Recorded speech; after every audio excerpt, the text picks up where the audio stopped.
jirtu ayyee bakka nagaan na iddoon isin jira. Irraa waan bareedu waan mi'ooftu tokko waliin haasofna.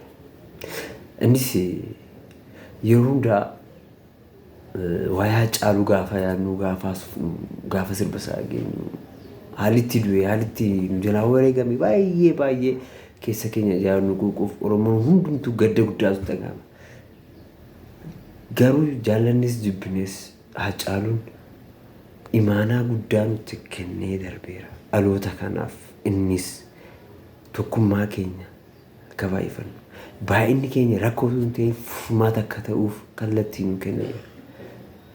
Yoomillee taanee duunees umnees garuu biyyattii Oromiyaa jedhamtu tokko akka bilisoomsinee tokkummaa ishee eeginee fuulduratti akka qajeelchinu dhalootaaf akka dabarsinu immoo nu akeekeera.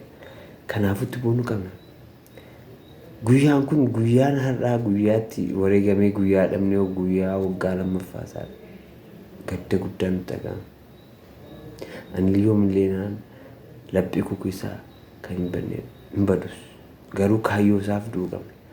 Dhaloota kana Hachaaluu 60 miliyoona ta'ee mul'atu arguuf fedha keenya. Bagayyuu du'e yeroo ammaa kana uummata Oromoo irraa wanta gahaa jirutu argee ta'e isaa ol waan hin taane keessa gala ture. Innis gadda cimaa keessa gala ture. Garuu waaqti immoo nama dhugaan fudhataa nu jalaa fudhateera. Yoomillee taanaan gumaa isaa hin baasnaa. Namoota akkas godhan garuu yooma karaa mootummaa illee yookaan karaa murtii mana murtii murtaa'aa baate hojiidhaan agarsiisnee gumaa isaanii baasan jedha.